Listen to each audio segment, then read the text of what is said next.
people roughly to operate this? Yeah. It's about 400,000 tons as it was. But what was the total cast of the show? The total cast of the show, as far as the regulars are concerned, I think was 8. Yeah. Wasn't it? And, which means that there were 442 people that we never saw. They were down in steerage. Now, you saw them, but they generally died every week. Those people we killed off. To what do you attribute now the fact? The thing has not been on the network since 1969? Yeah. Right. And you all do these conventions that we'll speak about a little bit later on. What has kept this popularity alive?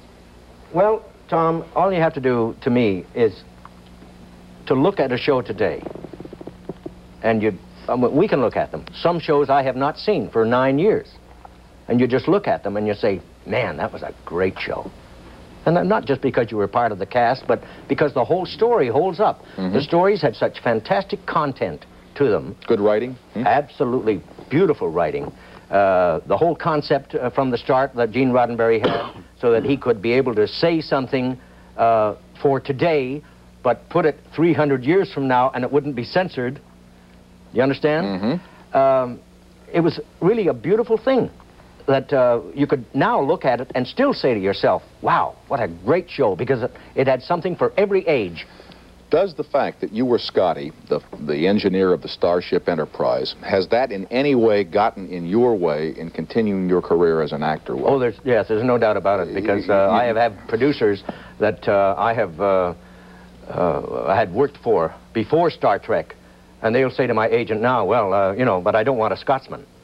And I worked for them doing maybe a German or a Frenchman or a Lancashire Englishman or a Welshman or an Irishman.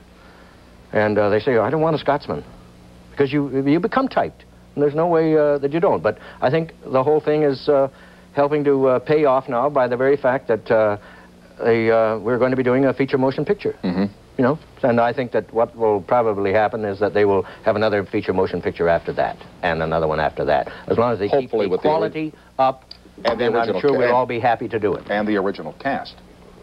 Hopefully. The fans really insist on that. I would think so. That's one of the parts of the fact that it is such a great show, is that we were lucky in the casting.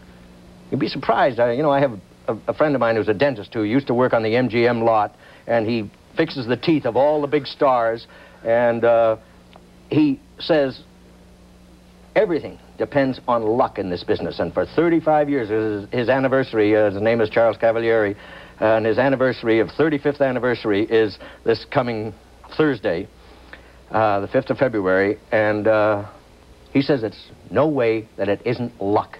He said, you have to have the talent, but he says it's luck that gets you really there. And you lucked in getting all the cast members. I think everybody lucked in. To grow together as a real crew on a real starship, Absolutely. Which gave something of that reality when the thing was on television. We are blessed by, is it Paramount Pictures, I guess, that's given us permission to show some of the film, and we will do that after these announcements, and I hope all of you will stay with us.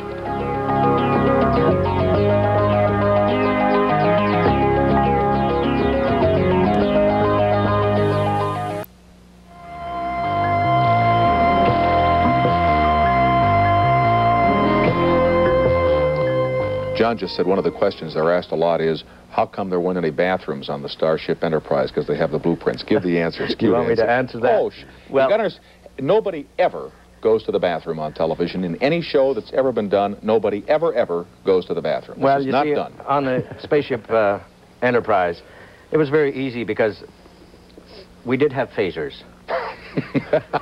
And then you set them on disintegrate. Yes.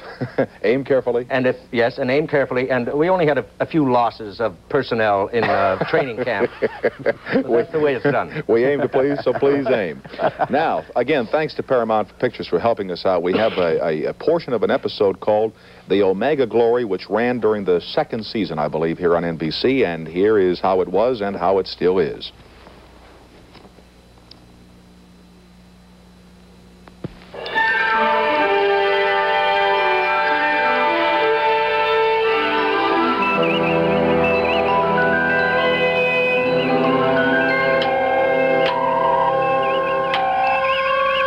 Planet Omega-4, sir.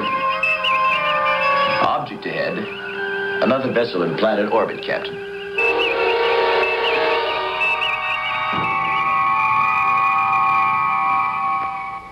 Oh, wait a minute. What happened when they boarded and investigated? Something happened. Something went wrong there. It's funny. You watched 3-4 minutes of this, or what do we have? 2 minutes here, and I didn't want it to end all. That's right.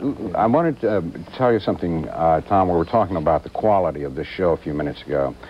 It seems too that it had a certain magic about it that touched the hearts and the minds of the young people and people of all ages, that seemed to prod their minds to want to inquire further into the universe and science and philosophies and cultures. And this has reflected throughout all the universities in the United States. You know, kids are doing theses on Star Trek and that sort of thing.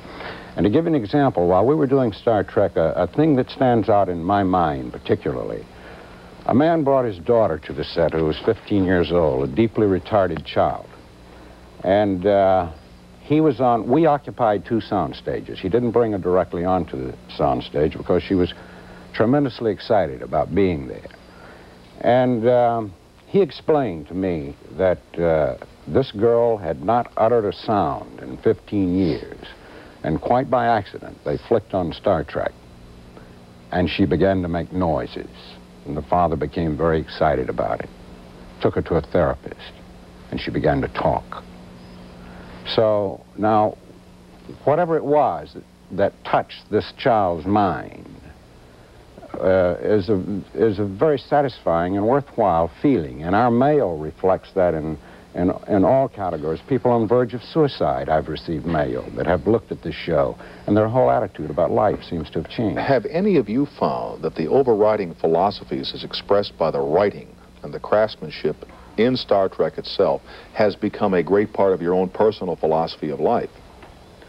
Well, universality. Well, I would hope that going in, whatever philosophies I might entertain or I might live by were relatively fixated, relatively a part of me before the show began. I wouldn't like to think that I was proselytized by a television series. I would hope that I have enough intellectual resource to have already formulated those kinds of philosophies for myself.